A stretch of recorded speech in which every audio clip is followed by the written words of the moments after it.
están? Bienvenidos a una nueva edición aquí en El Círculo.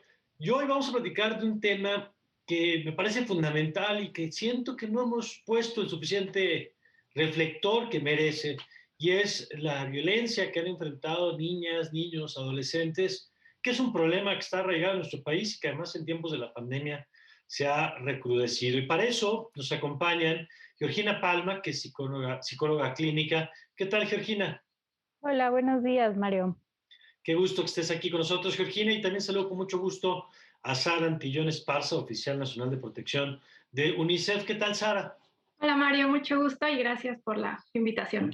Al contrario, gracias a ustedes.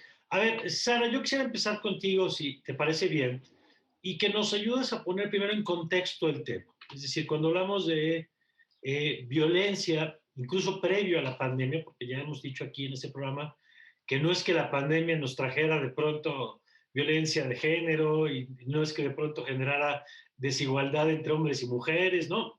Lo cierto es que ya traíamos arrastrando problemas serios y simplemente la pandemia ha agudizado algunos de ellos. Entonces, empezaré por preguntarte cómo estábamos antes del arranque de la pandemia en materia de violencia contra niñas, niños y adolescentes.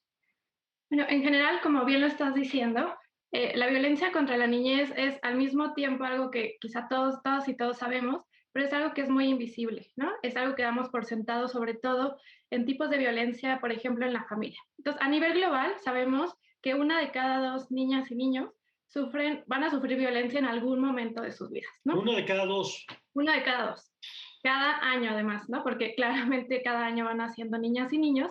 Sabemos, por ejemplo, a nivel internacional también que cada 7 minutos un niño, niña o adolescente muere como resultado de la violencia. Puede ser violencia, por ejemplo, en una familia, puede ser una guerra, puede ser desplazamiento, o por ejemplo, sabemos que 10 millones de niñas y niños están siendo sujetas y sujetos a esclavitud moderna, ¿no? Entonces, digamos, la magnitud de la violencia a nivel mundial, a nivel de país, es altamente preocupante, pero muchas veces es invisible. Tenemos claramente, en casos como en México, pues tenemos, claro, violencias graves que pueden estar ligadas a un contexto de violencia pues complicada a nivel nacional, y también Claro. tenemos violencia como de disciplina, ¿no? Sabemos que en México, por ejemplo, 6 de cada 10 niños dicen que alguna vez han sufrido violencia en castigo corporal, es decir, puede ser desde un pellizco hasta una violencia más grave, ¿no? Entonces, sabemos que en general hay distintos tipos de violencia que niñas, niños, adolescentes están sufriendo en sus casas, en la comunidad, en las escuelas, en el espacio cibernético,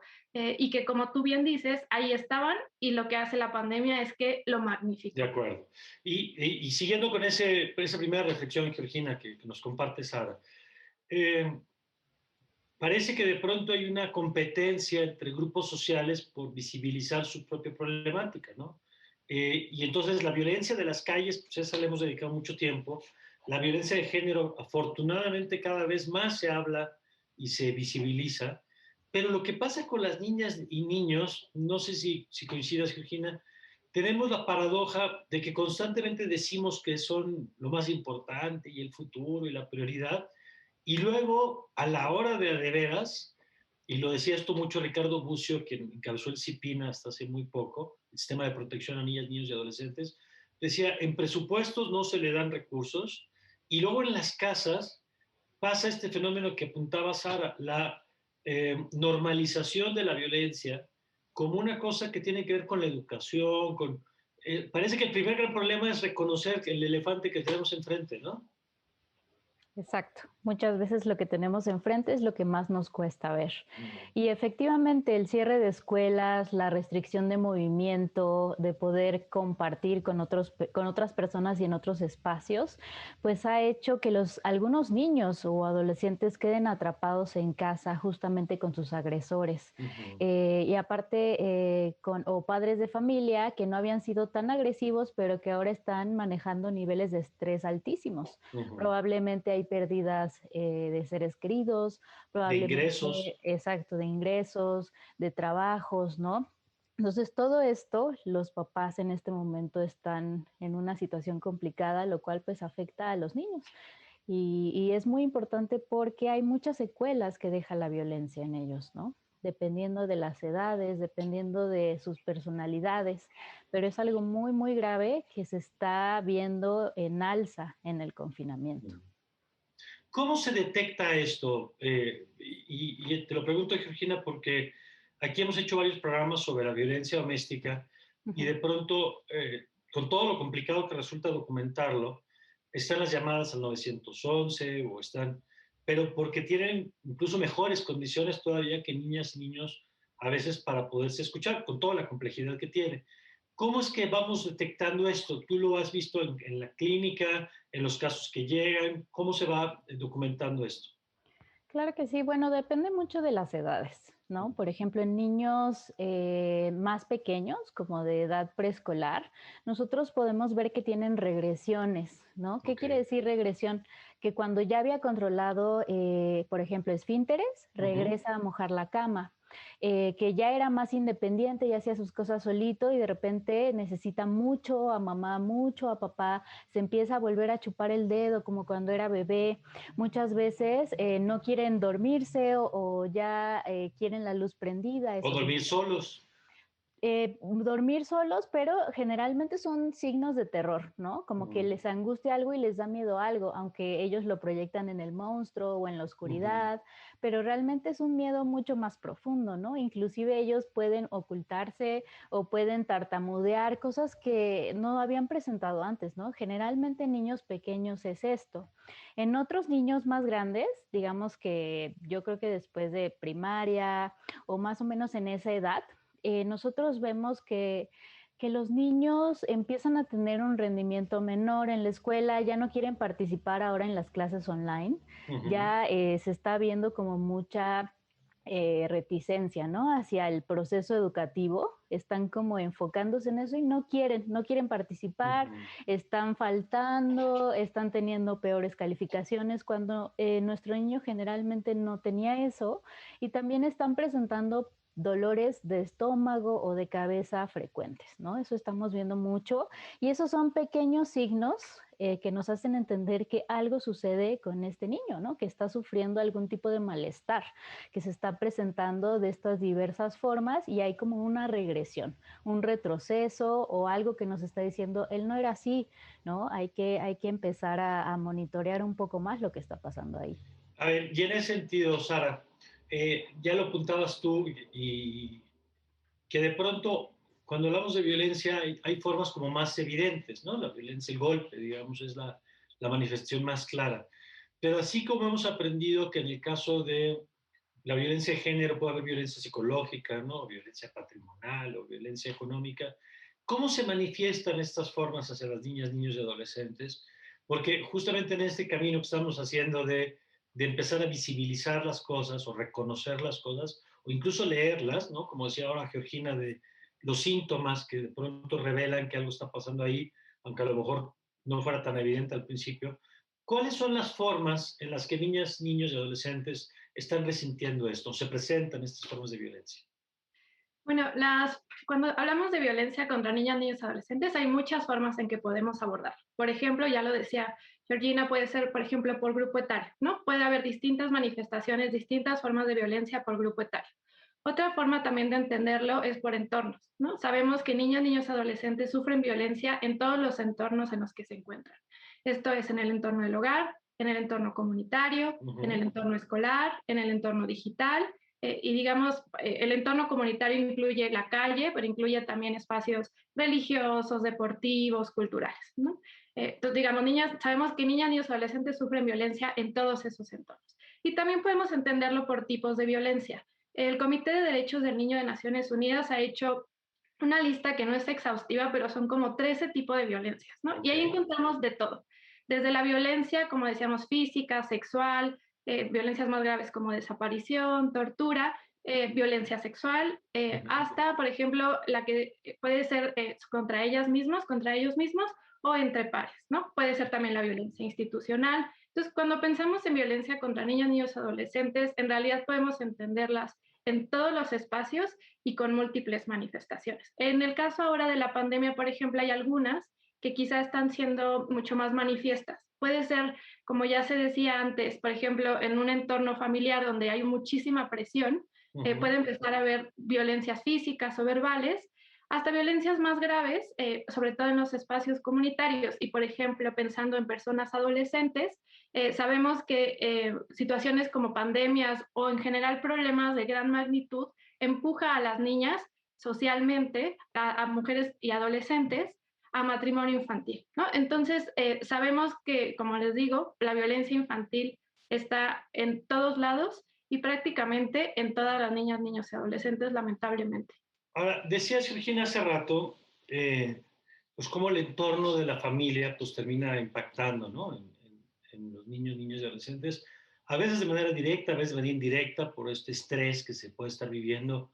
Eh, Justamente el otro día daban el dato de 12 millones de personas que entraron en pobreza en el 2020 en México por el tema de la pandemia y la crisis económica, con los efectos que eso tiene en las dinámicas de las familias. Pero a eso se agrega el tema del confinamiento. Y yo quisiera preguntarte ahí, Georgina, ¿qué significa desde el punto de vista psicológico el, el que las niñas, niños estén en sus casas y no tengan estas dinámicas de socialización, por ejemplo, que se dan en las escuelas? Porque ya lo apuntabas tú, la escuela tiene este componente académico, evidentemente, ¿no? Pues para eso, en principio, asumimos que van a la escuela para aprender, pero también van para aprender un montón de habilidades sociales que no tienen que ver con los libros de texto, sino con las relaciones, ¿no? Cómo nos relacionamos, cómo resolvemos conflictos, en fin. ¿Qué ha significado en ese sentido la pandemia desde eso, desde esa vertiente, digamos? Sí, ha sido un cambio radical. Definitivamente estar aislados, ¿no? Nos ha desestructurado todo. Y eso es algo vital porque justamente lo que hace la escuela es que nos destructura y nos ayuda a desarrollar nuestras habilidades sociales dentro de un espacio que nos dice qué comportamiento es adecuado y qué Claro. comportamiento no es adecuado, ¿no? Muchas veces al ver cómo se comportan los demás, nosotros aprendemos, Uh-huh. ¿no? Y los niños tienen esto, ellos son como esponjitas y es mucho más fácil aprender para ellos cuando están en un ambiente con otras personas o de juego lúdico, porque se nos olvida que el juego es parte del aprendizaje, ¿no? Claro. Y en casa queremos verlo de forma rígida. Entonces, sí ha afectado mucho el confinamiento a estos niveles. Se está viendo un una dificultad aún mayor para, pues, para las habilidades sociales y para encontrar el sentido de bienestar o reestructurar el sentido de bienestar. Y también a nivel de rutinas se está viendo que son muy importantes porque es justamente lo que a los niños les permite sentir seguridad, Okay. confianza, sentirse bien, prever lo que va a venir. La Es un rutina, poco, perdón, Cristina, que te interrumpa, sí. pero te escuchaba y me acordaba esto de por qué a las niñas, niños les encanta de pronto ver la misma película 20 veces, ¿no? Y tiene que ver, entiendo, con esto que apuntas, el tener certezas de saber qué va a pasar en un Exacto. contexto además de tanta incertidumbre. Precisamente por eso son tan importantes las rutinas y quizás Uh-huh. era algo que no nos habíamos dado cuenta, pero nos dan certezas. Después de que me lavo los dientes, ya sé que voy a leer un cuento. Uh-huh. Entonces, precisamente por eso las rutinas hoy en día se vuelven vitales para mantener un equilibrio emocional también. Parece algo sencillo, pero la verdad es que es muy, muy importante que este tipo de actividad cotidiana pueda tener un sentido, ¿no? Que tengamos los mismos horarios para ciertas cosas, pero también abrirnos con nuestros hijos, ya que no tienen estos espacios donde ellos pueden expresarse o jugar, ¿no? O entender el mundo, porque siempre hay muchas preguntas, siempre hay muchas dudas acerca de lo que los rodea.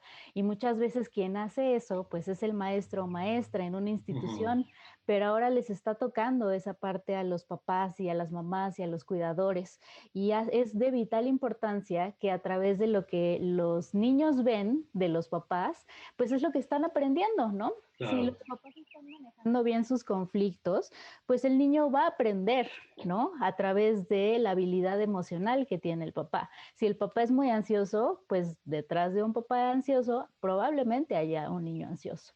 Y es mucho más importante cuidar la salud mental de los adultos también hoy porque puede impactar en De la salud acuerdo. mental de los niños. Recuerdo, hay una frase de Rosario Alfaro, directora de Guardianes, que me gusta mucho, que dice, si queremos acabar con la violencia en las calles, tenemos que acabar con la violencia en las casas, empezando por ahí, ¿no? Y tiene que ver con esto que planteas ahora, Georgina, como la escuela o la casa se convierte en el espacio de aprendizaje, de prácticas que se repiten. Para cerrar este primer segmento, Sara, yo quisiera preguntarte lo mismo. ¿Cómo has visto tú y qué implicaciones tiene el sacar a las niñas, niños y adolescentes del contexto escolar para meterlos en la dinámica en la que hemos tenido que vivir durante este año?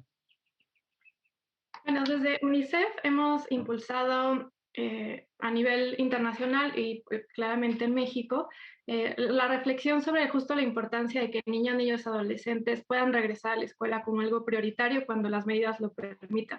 Y esto podemos pensar, por una parte, todo lo que ya explicó Georgina de lo que implica el impacto de tener, por ejemplo, clases en línea, no presenciales, no contacto con tus compañeras y compañeros, pero pensemos, por ejemplo, niñas y niños que recibían alimentos en sus escuelas, ¿no? Esto a nivel internacional ha implicado un aumento de desnutrición y problemas pues, de acceso a alimentos que permitían muchas de las escuelas, tanto en México como a nivel internacional. Otro tema que también ha impactado es que las escuelas son un gran espacio para detectar violencia. Las y los maestros, las y los compañeros detectan, ¿no? Saben, ven a los niños, tanto puede ser una expresión física como un comportamiento. Y eso es algo que también pone más en peligro a niñas, niños, adolescentes que antes tenían esos espacios para poder acceder a algún auxilio, ¿no? Puede que derive no en una canalización, pero al menos había una detección en esos espacios. Y también lo que va a implicar, como les decía hace rato, hay un impacto muy específico en niñas y adolescentes y en general en la población adolescente que es muy probable que va a tener que salir al mercado laboral. Y de por sí sabemos que la población adolescente, casi en la mitad, 48%, vive en pobreza.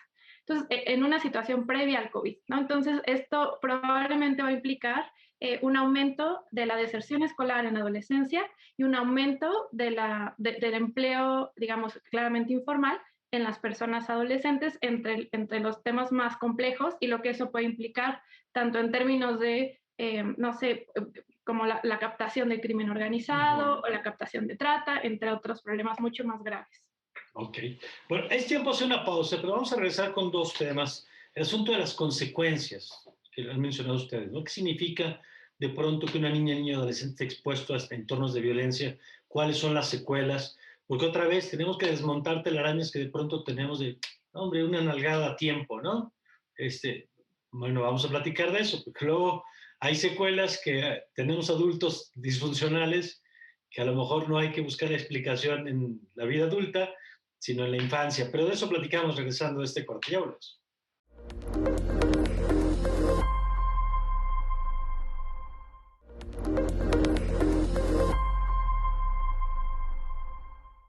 Ya estamos de regreso y lo platicamos ahorita en el corte, un tema, Virginia, que me parece fundamental. Esta necesidad de salirnos de los espacios físicos de las escuelas ha traído un tema que hemos analizado mucho en este programa, que es pues, el mayor aumento, el aumento en la conectividad, ¿no? Ya sea para estudiar o para socializar, incluso parte de estas tareas de las que hablaban nuestras invitadas hace rato, pues ahora se reconstruyen en el espacio virtual, ¿no? Ahí se encuentran con sus amigas, con sus amigos, incluso en algunas aplicaciones hasta reconstruir como mundos virtuales, en fin. Pero también, Georgina, y eso es un tema que tú ponías en la mesa, implica riesgos para las niñas, niños y adolescentes por lo que significa el entorno digital. Platícanos, por favor.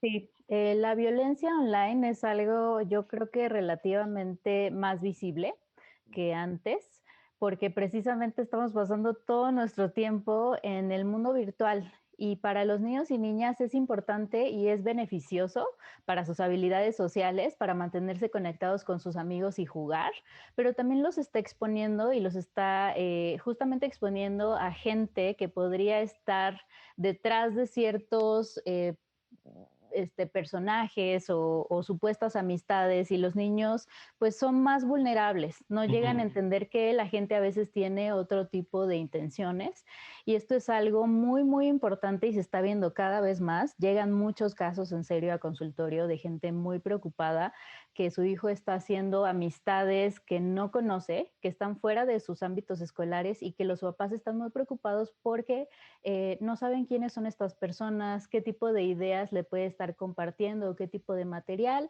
Ujú. Y es aquí donde me piden ayuda y yo lo que les estoy aconsejando es primero, antes que todo, es precisamente acercarnos al mundo de los niños, ¿no? Tener un interés acerca de cuál es su mundo, cuáles son las cosas que les interesan, Oye, inclusive a y en quienes... esto que apuntas, perdón, Georgina, esto que dices es fundamental porque parte de lo que hemos visto que ha ocurrido es que pues se convirtieron en los acompañantes, amigos, cuidadores, los dispositivos electrónicos.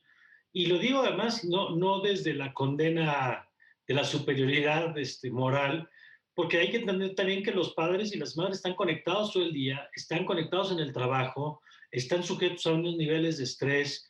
Es decir, no es un asunto de negligencia de me desentiendo de mi hijo y lo dejo conectado todo el día, que habrá posiblemente algún caso, pues, pero tiene que ver también con que no puede el papá o la mamá necesariamente estar todo el tiempo viendo, y por eso es tan importante esto que estás diciendo ahora, es decir, los riesgos que tú estás ya escuchando de manera concreta, porque, y por eso me encanta que tu primera recomendación sea, pues conoce qué está viendo tu hija, tu hijo, ¿no?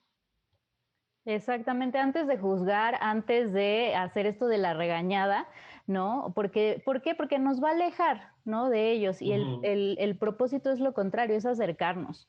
Y no sabemos cómo hacerlo. Entonces, es muy básico a veces, pero es como preguntar todos los días, oye, ¿qué vas a hacer? ¿Qué juego es el que juegas? ¿Me lo puedes enseñar? Uh -huh. Inclusive, ¿no? Meternos un poquito más, ¿cuál es el influencer que te gusta? ¿Cuál es tu artista favorito? Ver a quién está como siguiendo en las redes Uh sociales, si es -huh. que tiene redes sociales, y sobre todo hacer una diferencia entre el uso y el abuso, ¿no? Nosotros tenemos que mantener los límites ahí, los niños no lo tienen que controlar, ese es nuestro deber como adultos, como guías, como padres de familia, ¿no? O sea, decir, mira, hasta aquí, pero también hacerles saber de los riesgos que están del otro lado, ¿no? Que vaya con cierta información, o sea, no privarle de la información que podría hacer la diferencia entre dar un paso o detenerse.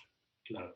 Pero para eso Y, nosotros tenemos que conectar con ellos y hacer un lazo de confianza, si no, no nos van a hacer caso. Y yo agregaría ahí una cosa, Georgina, y ahorita vamos con Sara. Eso implica que como adultos primero entendamos ante qué estamos, ¿no? Porque ahí, Sara, quizá lo primero es que como padres entendamos fenómenos como esto de los adultos que se hacen pasar por niños, ¿no? Para establecer relaciones de confianza y después abusar de eso. El tipo de prácticas que se pueden cometer en el mundo virtual, que a lo mejor para adultos, ¿no? Temas como el sexting y otras prácticas que a lo mejor entre dos adultos consensuados está perfecto, pero que pueden llevar a niños o niñas a un entorno de riesgo que evidentemente no tiene que ver ya con prácticas de adultos, sino con exposición, extorsión, es decir, puede ser un mundo maravilloso, pero también puede ser un mundo aterrador, Sara. Y es una de las grandes, uno de los grandes temas que ha surgido en torno a las preocupaciones de violencia contra niñas, niños y adolescentes es justamente, uno, el aumento del tiempo de niñas, niños frente a pantallas, ¿no? Que eso puede tener consecuencias médicas, ¿no? De convivencia, pero justamente el peligro al que están sujetas y sujetos. En México, por ejemplo, la encuesta que salió en 2019 de la Duty nos decía que al menos el 25% de niñas y niños entre 6 y 19 años usaban Internet. Entonces sabemos ¿Cuántos? que ¿Qué porcentaje? 25%, ¿no? Según la encuesta de 6 a 19 años. Y que de ese porcentaje sabemos que al menos un 30% sufrió el caso de niños y un 32, casi 33% de niñas sufrieron acoso, ¿no? En línea. Al menos que reportaron eso en la encuesta. Puede ser muchísimo mayor. Y aunque y ahí hay una mezcla entre si eran personas que no conocían y sus compañeros y compañeras. Y, por ejemplo, la Guardia Nacional, que es quien está a cargo de los temas de la policía científica, ha reportado que claramente hay un aumento en denuncias o en reportes por delitos en general en Internet, pero al menos casi el 10% de esos delitos son contra niñas, niños y adolescentes. Y ahí van a encontrar de todo, ¿no? Desde robo de identidad hasta trata de personas, pornografía infantil, extorsión sexual, ciberbullying, ¿no? Entonces sabemos que hay un gran peligro. Y como decía Georgina, y me parece que este tema es tan complejo porque en general la adolescencia la hemos construido con lo que entendemos por adultocentrismo. Es decir, las personas adultas son la referencia en torno al cual se juzga a los niños y a las niñas, ¿no? Su Ujú. comportamiento. Pero el tema del espacio cibernético, los adultos y las adultas no tenemos la misma información, a veces tenemos menos información que Así las niñas es. y que los niños. Entonces, en realidad, no tenemos, uno, las herramientas para ayudarles a navegar seguramente. Ujú. Dos, como ya decíamos, ponemos barreras respecto a lo que puedes o no hacer y eso muchas veces limita la posibilidad de que te acerques con tu adulto Claro. referente para decir, oye, me está pasando esto, hay Porque una se hace barrera, además desde la prohibición y no claro. desde la educación, ¿no? Y la otra es que también no entendemos lo que significa para niñas, niños, adolescentes la convivencia, por ejemplo, la identidad que puedan tener en el espacio digital. Para nosotros Ujú. puede ser algo muy sencillo, por ejemplo, subir una foto. Y hay una gran discusión sobre el derecho que tienen padres y madres a subir, por ejemplo, fotos de tus hijas y de tus hijos sin su permiso, en Claro. tanto que dejas una huella digital que va a ser Ujú. imborrable el resto de su vida, ¿no? Entonces ahí me parece que este es uno de los grandes temas que vamos a tener que empezar a debatir más incluso al interior de la familia. Los papás y las mamás también tienen que saber que tienen que tener mucho cuidado de qué información suben a las redes sociales sobre sus hijas y sobre sus hijos. Muchas veces suben fotos con los nombres, no sé, con el uniforme, con Sí, el sí, nombre de sí. la niña, con la imagen de la escuela. Es decir, papás y mamás también podemos poner en peligro a las hijas y a los hijos cuando compartimos información sin ningún cuidado. Y la ventaja, además de aprender, de alfabetizarse en el tema Ujú. digital, es que ayuda mutuamente. Nos contaban, por ejemplo, de una serie de cursos que se hicieron en República Dominicana con maestros y maestras, y decían que los maestros más habían aprendido, ¿no? O sea, que a veces te queda la duda de, híjole, debí de haber mandado esa foto, ¿qué Ujú. iba a pasar con esto que hice en Internet? Es decir, cuando alfabetizas a un adulto para ayudar a un niño o niña, se alfabetiza también a sí mismo y eso ayuda mucho más al entorno comunitario, familiar y a prevención de violencia. De acuerdo. Y me encanta, y te agradezco además, Georgina, que hayas puesto el tema sobre la mesa, porque claro que es una de las dimensiones que hoy estamos viviendo pues, muy clara y que además llegó para quedarse, porque si bien es cierto que esperamos a que con la vacunación regresemos al mundo físico, será muy difícil que pues, nos despeguemos del todo, por lo menos de las dinámicas digitales, y más vale hacer esta alfabetización de la que nos hablaba Sara ahora. Ahora, déjame regresar un poquito al tema con el que cerrábamos el bloque anterior, Regina, que era el tema de las secuelas, de las consecuencias de la violencia en la infancia. Porque cuando hablamos de estos temas, ya platicaremos un poquito más adelante de las implicaciones legales y políticas públicas, pero mucho pasa por cambio cultural, ¿no? Por desmontar ideas que estaban arraigadas, como esta de la nalgada a tiempo o del castigo físico como algo válido, que lamentablemente se repite en los diferentes estudios que se hacen sobre el tema. Ahí está, como muy, hasta de broma, ¿no? La chancla, y jugamos con la chancla pero debajo de la chancla a veces puede estar la idea justamente de la violencia contra niñas, niños. ¿Qué consecuencias o qué secuelas? Yo entiendo que los grados de violencia pueden ser muy amplios, ya los decía Sara hace rato, pero esa violencia en el castigo corporal y en lo cotidiano, ¿qué efectos puede tener? Claro que sí, cuando Sí. nosotros, digo, este tipo de castigos físicos o violentos, como la nalgada, como la Ujú. chancla, como el coscorrón, es algo que no va a beneficiar, va a perjudicar siempre, inclusive va a hacer que nos teman. Gritar también se puede considerar algo que no es beneficioso, es perjudicial, pero también la violencia psicológica, ¿no? Justamente hacer que el niño piense que es menos, que es incapaz, que es tonto. Eso también entraría dentro de ese marco y lo que yo les aconsejo es que si hay que marcar límites, hay que ser firmes, ¿no? Ujú. Dentro de cierto nivel de asertividad, manteniendo un tono aceptable, aunque pueda ser fuerte, sin gritar. Yo puedo sujetar a mi niño con fuerza, pero no lastimarlo. Y esa es Ujú. la diferencia. Para marcar un límite, yo puedo hacer eso sin llegar realmente a lastimar al niño, ¿no? Y sin realmente llegar a perjudicarlo a un nivel psicológico. ¿Qué es lo que estamos viendo? La violencia doméstica o en niños tiene secuelas gravísimas. Cuando ellos lo sufren, cuando son pequeños, ya se empiezan a sentir mucho más nerviosos y ansiosos que un niño que no experimenta tanta Ok. violencia constantemente o desde edades tempranas. Y esto también, ¿qué va a pasar? Cuando estos niños sean mayores, pues van a estar más propensos a enfermedades, tanto mentales como físicas. Entonces, esto es muy, muy importante porque justamente si bien todos los niños hoy en día están sufriendo algún tipo de violencia, como decía Sara. Es Ujú, importante intentar identificar yo como padre en qué estoy aportando a que esto sea constante, ¿no? Y que el chico también pueda tener, es importante saber qué secuelas pueden tener claro. justamente, ¿no? A corto y a largo plazo. Y qué tan difícil es superar estos traumas inclusive, ¿no? Que pueden volverse traumas después de cierto tiempo para ellos. Claro. Y que Sara, habría que decir que esto tiene consecuencias en lo individual, en lo familiar y luego en lo colectivo, en lo público, ¿no? Sí, claro, y como decía Georgina, cada vez sabemos más sobre, en general sobre la niñez, ¿no? ¿Qué pasa en este momento de la infancia? Antes se consideraba como justo, pues bueno, vas a crecer y ya podrás ser un adulto Mm, para la sociedad, pero ahora hay muchísima, en los últimos 20 años se ha desarrollado muchísima información, sobre todo, por ejemplo, de la neurociencia.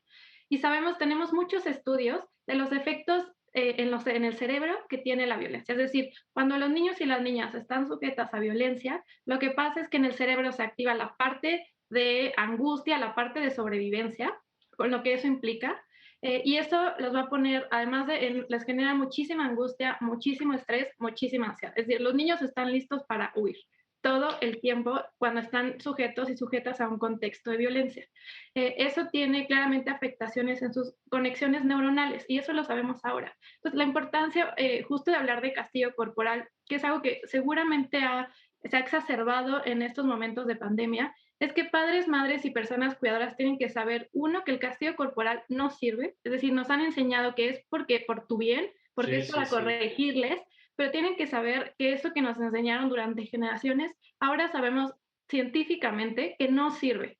No es un tema, digamos, algo que esté de moda, sino sabemos científicamente que no sirve y no solo no sirve, sino además les pone en una situación de muchísima afectación, porque ya les decía, tiene un impacto muy específico en su cerebro, pero además van a tener una pérdida de confianza en las personas adultas protectoras, Mm. lo que eso va a tener obviamente un impacto a lo largo de su vida, en la forma en que después se van a relacionar con otras Oye, personas. y perdón que te interrumpa ahí, Sara, pero por ejemplo, en el tema del abuso sexual infantil, de las cosas que hemos aprendido es que uno de los instrumentos de defensa es la autoestima, ¿no? Un niño o una niña que tiene una autoestima más fuerte, pues puede resistir mejor, puede defenderse mejor, puede tomar distancia cuando alguien trata de abusar, que además no necesariamente es un abuso violento, sino que es engaño, es un proceso, digamos, ¿no? Y que alguien que tiene una autoestima fuerte pues, tiene más herramientas para pintar su raya. Y entonces, digo, simplemente lo pongo como un ejemplo de esto que apuntas, como el generar desconfianza hacia los adultos abre las puertas para otro tipo de violencias y otro tipo de abusos. Sí, claro, y por eso es tan importante que sepamos que en general la infancia, la adolescencia son momentos críticos para saber cómo prevenir la violencia.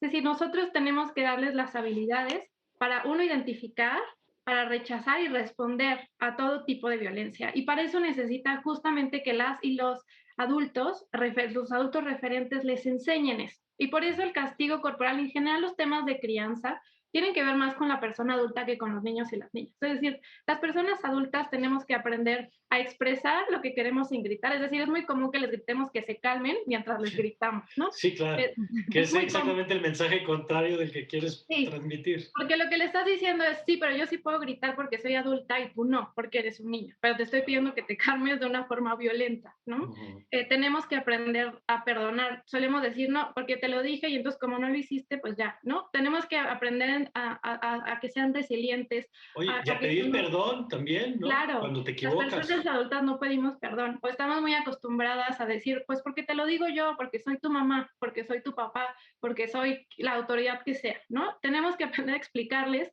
a considerarles, a preguntarles. Y ya decía Georgina, claro, dependerá del momento de su vida, no será el mismo niño de 3 años que un niño de 15 años, ¿no? Pero tenemos que aprender a escucharles y a que tomen decisiones sobre sus propias vidas. Puede ser desde qué te vas a poner si tienes 4 años hasta Ujú. justamente si tienes 15. Mira, a lo mejor no me gustaría que fueras a esta fiesta porque tengo estas preocupaciones, pero vamos a platicar, vamos a identificar cuál podría ser el mejor modo seguro para que tú y yo podamos llegar a un acuerdo, ¿no? Eso sí se puede hacer. De acuerdo. Vamos a hacer una nueva pausa y regresando vamos a platicar sobre prácticas recomendaciones para hacer frente a estos problemas de los que estamos hablando, porque son de estos donde se mezcla lo personal, lo privado, con lo público.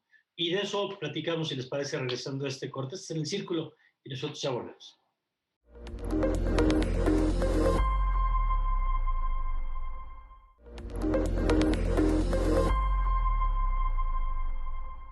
Estamos de regreso y lo comentábamos ahorita, Georgina, la importancia de esto de la autoestima, y decías tú que además como psicólogo te lo encuentras luego en el consultorio, ¿no?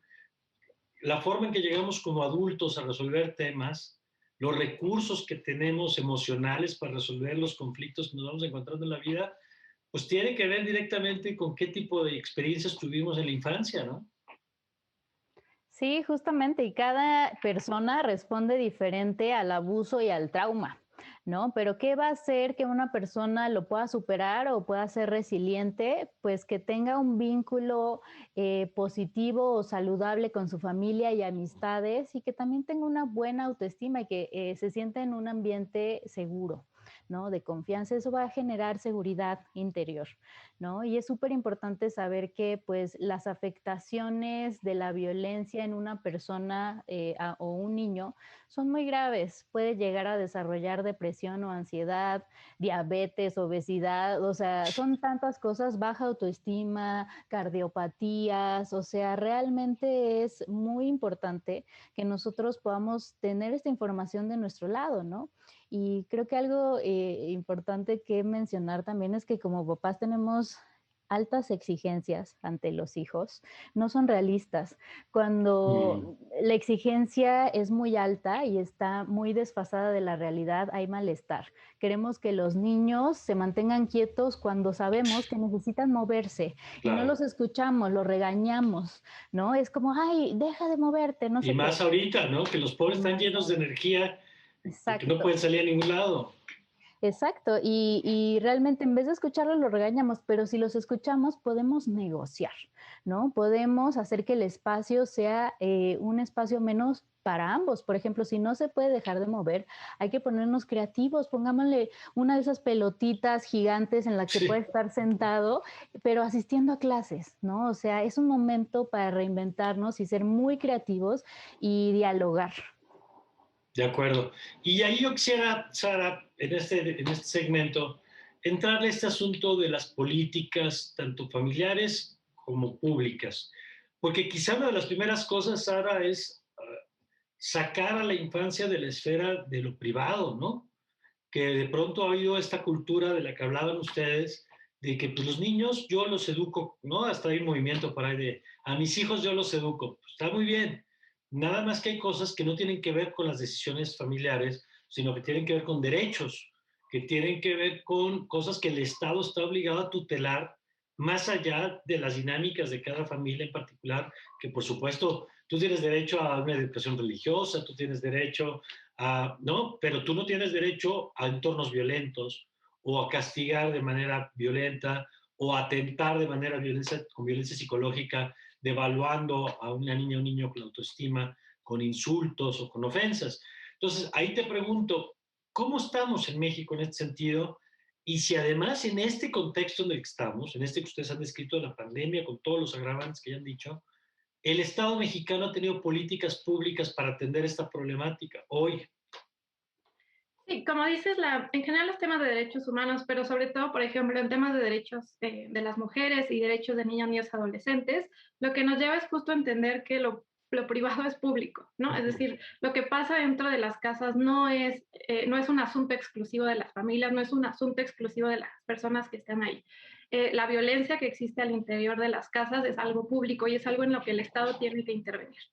Cuando la Constitución, las leyes, los tratados internacionales nos dicen que niñas, niños, adolescentes, las mujeres y en general, pues todas las personas tenemos derecho a vivir libres de violencia, lo que nos dice es que eso implica en cualquier entorno, ¿no? Y entonces no implica que si la violencia sucede al interior de un espacio privado, el Estado no puede intervenir. Claro. Niñas, niños, adolescentes tienen derecho a que todas las personas, todas las autoridades tomen cartas sobre su bienestar, sobre su desarrollo y sobre su atención.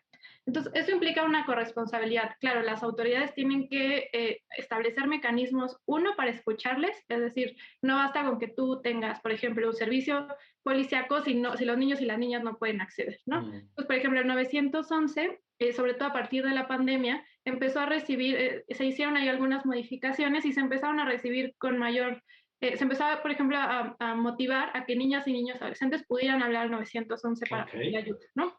Y ahí se estaban canalizando a servicios de contención emocional en caso de que fuera eso lo que se requiriera o de canalización por casos de violencia. Bueno, ese es como un ejemplo en COVID, pero en general en México ha habido avances legislativos, avances programáticos, hay una Ley General de Derechos de Niñas, Niños y Adolescentes, tú ya mencionabas, existe el Sistema Nacional de Protección Integral de Niñas, Niños y Adolescentes. En general en México tenemos servicios educativos, servicios de salud, servicios de seguridad. Me parece que lo que ahora falta con atención como con mucho más especialidades, eso que les decía, es decir, necesitamos ver a niñas y adolescentes como personas que tienen que ser atendidas como personas, no porque van con sus papás o con sus mamás, y que puedan acceder a los servicios de salud, a los servicios de seguridad, a cualquier servicio por sí mismos. Y también necesitamos que esas políticas dejen de ser tan adultocéntricas. Por ejemplo, a veces, no solo en México, pero en muchos países, muchas de las políticas de violencia de género están muy enfocadas a las personas adultas. Y eso es algo que se tendrá que ir deconstruyendo y ajustando. Pero, por ejemplo, en las barreras de que, por ejemplo, si es una niña de 16 años, a veces no puede acceder, por ejemplo, a refugios de violencia contra las mujeres porque es menor de 18 años, ¿no? Entonces, tenemos que empezar a reflexionar sobre qué criterios están generando discriminación basada en la edad que no se corresponde al interés superior de niñas, niños, adolescentes, pero bueno, la ventaja es que sabemos que existe un gran marco legal, un gran marco programático, tenemos ahora procuradurías de protección de niñas, niños, adolescentes que fortalecen la respuesta del Estado para la protección de niñas, niños, adolescentes y tenemos que avanzar a su fortalecimiento. A ver, y ahí te pregunto, Georgina, ¿cómo estás viendo el tema? Primero en lo público, que además lo público abarca pues desde el Estado, sobre todo el Estado, ya decía Sara el tema de leyes y luego instituciones que estén capacitadas para responder, ¿no? Con necesidades específicas de las niñas, niños y adolescentes. Quisiera tu opinión sobre eso y ahorita le entramos al tema de los ámbitos más familiares, donde también seguro nos podrás compartir varias recomendaciones. Claro que sí, creo que es importantísimo hacer ese ajuste para que niños y adolescentes puedan tener el acceso, ¿no? Digno hacia estos servicios que son vitales, porque si hay una alza en la violencia, entonces necesitamos también como reforzar, ¿no? Reforzar o crear, ¿no? Estas vías para que ellos puedan expresar, comunicar, informarse, ya que posiblemente pues no saben, ¿no? O no Claro. tienen el acceso. Y es muy, muy importante y puede salvar inclusive vidas y puede ser que una persona a largo plazo pueda salir adelante, como decíamos, ¿no? Todos estos efectos, pues si la persona en el momento tiene algún tipo de intervención temprana, va a hacer toda la diferencia de una persona con capacidad de adaptarse y salir adelante y tener una vida saludable a una persona que no tiene una intervención a tiempo. Oye, y eso pasa, perdón que te Sí. interrumpa, Georgina, pero eso pasa por que las escuelas estén capacitados, o sea, todos estos espacios donde tú decías, ahí se puede detectar y se puede intervenir, digamos. Claro, se puede justamente detectar y es un lugar perfecto para hacerlo. El problema es que lo que yo tengo entendido es que en este momento todas esas personas que están a cargo, ¿no? O sea, de poder hacer la detección, pues no están, ¿no? O sea, no están ahí, no están en las aulas, no están realmente teniendo este acceso, ¿no? Hacia las vidas de estos chicos. Ya Claro. no los tenemos cerca para observar cuáles son sus comportamientos. Muchas veces esto de negarse a entrar a la escuela puede ser, ¿no? O sea, un síntoma. Y es Claro. muy importante que las escuelas también hagan sus ajustes y que puedan inclusive tener siempre estos espacios donde ellos pueden hablar con algún consejero o una persona especialista para que pueda justamente abordar ciertos temas o ciertas dudas o facilitarle a los niños aprender o informarse acerca de qué es la violencia, por ejemplo, y si yo la estoy sufriendo, porque si yo no sé, pues nunca la voy a denunciar, ¿no? Si yo la normalizo, pues voy a entender que es algo parte de la vida cuando no es así. De Entonces, me acuerdo. parece que es muy importante que eso sea aún más importante de poder crear o fortalecer en las instituciones, aunque sea online. De acuerdo. Y ahí, Georgina, a ver, empezamos ahora contigo, ahorita vamos con Sara. En el ámbito de lo familiar, ¿qué tendríamos que estar haciendo o aprendiendo para atender este tema? Bueno, sería primero que nosotros somos justamente los referentes, ¿no? De las conductas emocionales, entonces tenemos que manejar adecuadamente las emociones y responder asertivamente en crisis, demostrar empatía, mantener la calma. Si no sabemos cómo, es momento de acercarnos a un especialista, de quitarnos estos tabús, ¿no? Justamente todo lo contrario, de tener las herramientas para poder tener una dinámica familiar más saludable, ¿no? Nosotros queremos a veces que los niños, por ejemplo, respondan emocionalmente de forma asertiva y nosotros no lo hacemos, no les Claro. ponemos el ejemplo. Y muchas veces los papás llegan a la consulta y dicen, es que mi hijo no me cuenta nada, no me dice cómo se siente. Y yo le pregunto, señores, ¿ustedes le dice a su hijo cómo se siente, expresa cómo le va al día a Y ya día? me imagino la respuesta, claro. Exacto. Entonces, ¿cómo quiere que el niño confíe si usted no comparte?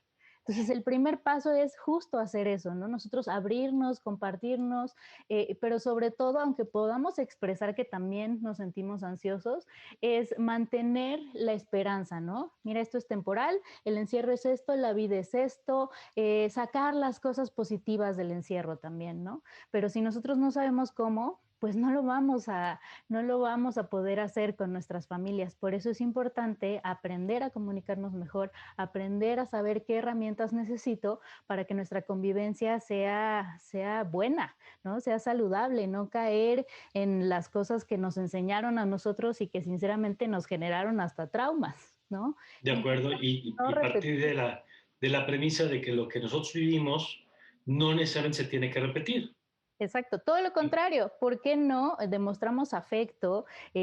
Hacemos un papel, más bien, hacemos un enlace de confianza profundo, ¿no? Nos conocemos mutuamente, porque el afecto y el amor es esencial para que el niño tenga una buena autoestima y podamos disfrutar de la vida y podamos ser resilientes. Si nosotros demostramos afecto, demostramos lo mucho que nos importan nuestros hijos, entonces ellos van a absorber esto, ¿no? De acuerdo.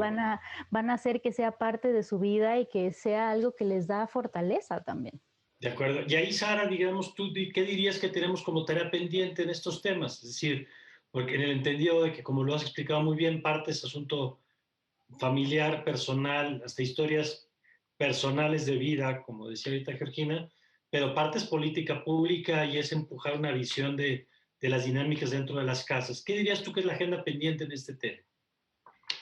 Yo creo que justo los temas de crianza positiva son de los temas que son de los grandes pendientes, porque justo parte de la idea de que pensábamos que lo que pasa al interior de las familias era un asunto de las familias, ¿no? O por ejemplo, hay algunos estudios que muestran que las personas creen que las habilidades parentales que tengan son pues las que, digamos, o con las que nacen o las que le transmitieron sus padres, sus madres, sus abuelas, abuelos, ¿no? Y ya, ¿no? Sí, pues con eso tengo, ¿no? Y en realidad lo que sabemos es que las crianzas es algo, es como algo que se practica, es decir, es algo que tú tienes que ir construyendo, trabajando día a día, con los cambios físicos de tus hijos, de tus hijas. Y creo que una gran aportación que tenemos que hacer como Estado, como gobierno, como comunidad, es ir acompañando a las familias en esto que ahora es muy individual, muy solitario, ¿no? Por ejemplo, la lactancia materna suele creerse que es un asunto de la mamá con su bebé, cuando en realidad se necesita una gran red de apoyo en el trabajo con lactarios, en tu familia, con los espacios para lactar, con información. Entonces necesitamos involucrar mucho más. Me parece que, claro, habrá situaciones, circunstancias de violencia muy grave que necesitan otra atención, sobre todo violencia doméstica más compleja, pero digamos, nosotras que tenemos hijos e hijas en casa y que a veces no sabemos cómo tratarles, me parece que es una gran oportunidad para que las distintas autoridades que están en contacto con las familias, puede ser educación, puede ser salud, puede ser bienestar social, puedan acercar información sobre cómo criar de forma mucho más respetuosa y mucho menos violenta a niñas, niños y adolescentes. Y creo que es algo que en lo que es muy viable que podamos ir avanzando como comunidad y como gobierno y como Estado en general. Y ahí, gracias, Sara. Y ahí, Georgina, ¿cuál sería tu recomendación y tu cartita como de los temas que tendríamos que estar fortaleciendo? Yo creo que justo como dijo la OMS, sin salud mental no hay salud.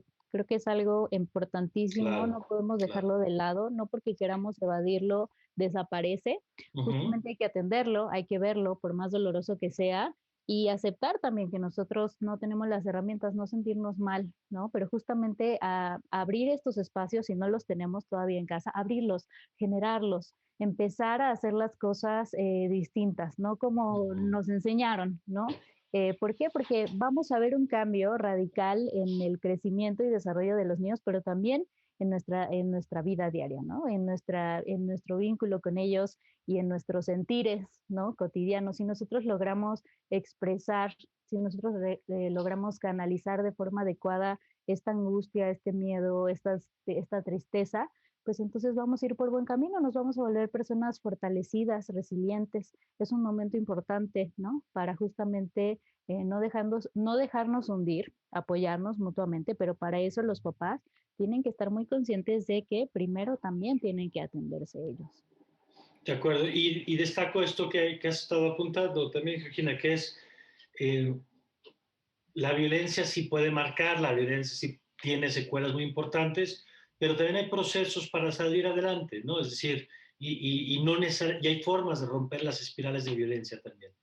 Exacto, para no repetir el ciclo de violencia, nosotros necesitamos hacer visible, ¿no? Lo que está sucediendo y trabajar de manera muy específica, pero también una persona que vive en un ambiente violento, que ha sido violentado, tiene creo que 10 veces más posibilidades cuando es adulta esta persona también, ¿no? O sea, Claro, violentar a su pareja, claro, claro, violentar a claro. sus hijos, es algo que se sigue repitiendo, ¿no? Entonces, creo que es importante ahora más que nunca hacer estas intervenciones y dejar de repetir lo que nos daña, nos hace sufrir, De ¿no? acuerdo. Pues nosotros vamos a seguir con estos temas porque un primer paso, me parece, y lo decía Sara muy bien, es hablarlo, ¿no? Visibilizar estas discusiones, sacarlas de lo privado para volverlas parte de la conversación pública. Y yo les agradezco mucho, Georgina, gracias por este programa. Gracias a ustedes, un placer estar aquí. Muchas gracias, Sara, muchísimas gracias. Gracias, Mario, Georgina. Buen día. Gracias a las dos. Y gracias a usted por habernos acompañado. Ya lo sabe, le invito a que comparte este programa, que seguramente a alguien le va a ayudar mucho la información que aquí nos han compartido, desde para reconocerse de pronto en estos temas, hasta para prever, para desarrollar mejores herramientas en la forma en que nos relacionamos, en este caso con las niñas y adolescentes. Yo le invito a que siga con Justicia TV y ya sabe que le deseo, como siempre, que tenga usted un magnífico, pero magnífico día.